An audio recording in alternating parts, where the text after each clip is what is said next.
Avant que j'oublie, est-ce que vous avez vu ma nouvelle bannière YouTube?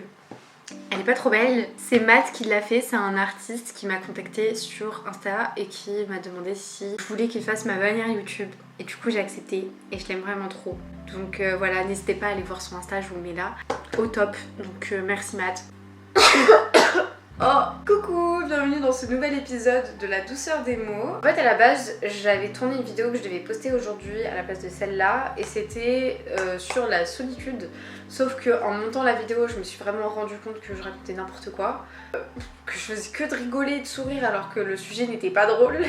Et en fait je me suis vraiment rendu compte que la solitude c'est un sujet qui me tenait à cœur et que je devais genre écrire ce que je disais à l'avance pour que ce soit mieux en fait tout simplement. Et du coup aujourd'hui on va parler, comme vous l'avez vu dans le titre, on va parler de la première fois chez un psy. Donc on va entre autres parler de quand est-ce qu'on doit envisager d'aller voir un psy, de la réaction des parents et la réaction des proches, de comment trouver un psy, qui aller voir. On va ensuite voir le plus important, comment se passe la première séance chez un psychologue, enfin le plus important, pas vraiment mais un peu le sujet de la vidéo en gros. Donc voilà, j'espère que cette vidéo va vous plaire, je laisse avec la suite. Je suis en pull en plein mois de juillet alors qu'on est censé être en maillot de bain genre il est où l'été? Bref. Quand est-ce que on doit envisager d'aller voir un psy? En fait ça peut paraître faible mais tout simplement quand tu te rends compte que tu ne vas pas y arriver seule, que là t'es dans un mal-être qui fait que t'as réussi à t'en sortir jusque là mais voilà ça devient de plus en plus compliqué, ça te gâche la vie et que tu as envie de te faire aider. Quand tu te rends compte que tu te mets en danger, quand t'as des idées noires etc, il faut aller voir quelqu'un. Mais aussi moins extrême, tout simplement quand t'as envie de parler à quelqu'un et que tes proches te suffisent plus, entre guillemets, que genre en mode parler à un proche, ça ne suffit pas à te faire sentir mieux. Mais quelque chose d'important à savoir, c'est que tout le monde peut y aller, tout le monde est légitime. Faut pas se dire ouais mais il y en a ils vont voir un psy parce que je sais pas, parce qu'ils ont une bipolarité et moi je veux y aller juste tout simplement parce que j'ai une rupture amoureuse genre. Enfin non, tu ne peux pas te dire ça en fait, tu as le droit d'aller voir un psy pour ta rupture amoureuse parce que tout simplement ça te rend triste et t'es légitime d'être triste et justement tu as le courage de vouloir aller mieux et d'aller voir quelqu'un donc c'est super. Et surtout si vous êtes dans la tranche d'adolescence, ça se dit pas mais tu as compris ce que je voulais dire, ne laisse personne te dire c'est l'adolescence, ça va passer. Non Catherine, tout le monde n'a pas envie de clamser à 13 ans, merci. Je ne connais pas de Catherine, voilà je ne visais personne. Aussi quelque chose que beaucoup de gens se posent quand ils vont voir un psy pour la première fois, et je veux pas dire à mes parents que je vais aller voir un psy. Comment est-ce que je peux réussir à aller voir quelqu'un sans leur dire ce qui se passe réellement? En fait pour moi il y a deux cas de figure, soit tes parents sont ouverts à la discussion, soit t'as des parents assez fermés qui ne croient pas en la thérapie. Du coup à ces deux cas de figure, ah non, c'est moche. Du coup, à ces deux cas de figure, il y a deux solutions. Ça fait 4, Nina, bref. Soit tu as des parents compréhensifs et tu peux leur dire directement que ça va pas, qu'il y a un problème, que je sais pas, t'as des idées noires, que tu as envie de guérir, je sais pas, de n'importe quel trouble. Du coup, ils t'aident, ils appellent, etc.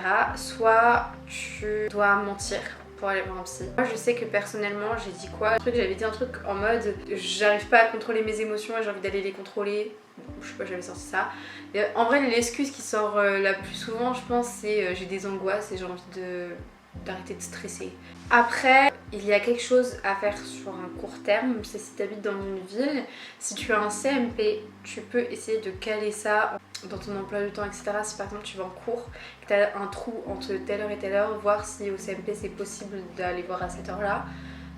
Tes parents pourront ne pas le savoir, mais après je te conseille pas parce que tu vas vraiment vivre dans le secret et tout, enfin je te conseille pas, mais tu peux quand même si jamais. Après comment le dire à ses autres proches autres que les parents, donc ça peut être les frères et sœurs, ça peut être les amis, ça peut être les tantes, les cousins, les cousines, bref tous vos proches.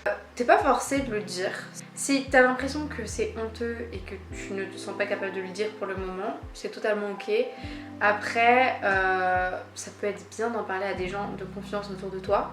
Dis qu'en ce moment ça va pas bien et que tu veux aller voir un psy, et si quelqu'un te fait une remarque, bah tu dis que c'est comme aller voir un médecin. En fait, c'est juste pour aller mieux, pour se sentir bien, pour vivre normalement, bref, voilà. Maintenant, comment trouver un psy et qui aller voir. Quand je dis qui aller voir, c'est qu'il y a différents types de psy. Je veux dire, il y a différents types de professionnels par rapport à la santé mentale. Il y a des centres jeunes. Ça, je me souviens que quand je l'avais appelé pour aller voir un psy pour la première fois, la meuf m'avait dit qu'il n'y avait pas de place pour le moment. Et que, en gros, je pouvais aller dans des centres jeunes, mais elle m'avait mise en garde sur le fait que parfois ils donnaient des diagnostics qui n'étaient pas forcément vrais et que ça pouvait convenir pour un court temps, mais pas sur le long terme. Après du coup il y a les CMP, les centres médico-psychologiques qui sont... personnellement le mien était vraiment au top, voilà. Après ce qui est bien au CMP c'est que en fait ce sont des infirmiers et que après tu peux aller sur une liste d'attente pour avoir un psychologue mais toujours le voir dans le même endroit que le CMP. Bref, c'est bien si t'as pas de psychologue autour de toi mais que t'as des CMP. Désolée pour les messages. Après tu peux aller voir un psychologue s'il y en a autour de toi. À savoir que le médecin généraliste peut aussi t'aider et que le médecin peut te prescrire une ordonnance avec je sais plus combien de séances remboursées et c'est pas applicable à tous les psys mais je sais que ton médecin peut te donner une ordonnance et c'est bien si tu n'as pas forcément les moyens d'aller voir un psy. Et en fait quand après tu vas chez le psy et que du coup t'es suivi, si le psy voit que tu as besoin d'être médicamenté, et ben il va te rediriger vers un psychiatre. La différence entre psychologue et psychiatre, c'est que le psychiatre a fait des études de médecine et que du coup il peut prescrire des médicaments, ce que ne peut pas faire un psychologue. Donc par exemple si tu as une dépression et que tu as besoin d'antidépresseurs, faut aller voir un psychiatre. Bref, voilà. Maintenant comment se passe la première séance chez le psy? Et je vais aussi dire un peu comment s'est passée ma première séance chez le psy. Donc, tout simplement, en fait, il faut voir la première consultation comme le premier épisode d'une série sur Netflix. Quand tu regardes un premier épisode d'une série sur Netflix, t'as la contextualisation en fait de la série, du synopsis, bref, de tout ce que tu veux. Là, c'est pareil. En fait, la première séance, ça va vraiment être qui tu es, pourquoi tu es là, quelle est ton histoire. En fait, tout simplement parler de toi pour que le psy sache vers quoi se diriger. Moi, ma première séance chez le psy, je me souviens, en fait je m'en souviens de ouf parce que la psy m'avait de ouf marqué. Faut savoir que j'ai été chez le psy pour la première fois après le premier confinement. Ça j'en parlerai plus dans ma vidéo sur la solitude. Elle m'avait grave marqué parce que quand je suis arrivée, genre elle m'avait dit purée, genre t'es super mignonne et tout, qu'est-ce qu'il y a tout. Enfin elle était adorable. Elle m'a mis en confiance dès le début, c'était genre trop bien. Ce qu'il faut savoir c'est qu'après la première séance, franchement en vrai ça fait de ouf du bien. Mais j'ai l'impression que ça dépend quand même de certaines personnes. Je sais qu'il y a beaucoup de personnes qui en fait n'aiment pas le psy, l'idée d'aller chez un psy parce que ils ont l'impression qu'ils vont faire que parler et que genre ils ont pas très envie de parler de leurs problèmes, enfin des choses comme ça. Et en fait pas vraiment parce que le psy va quand même intervenir à des moments en fait.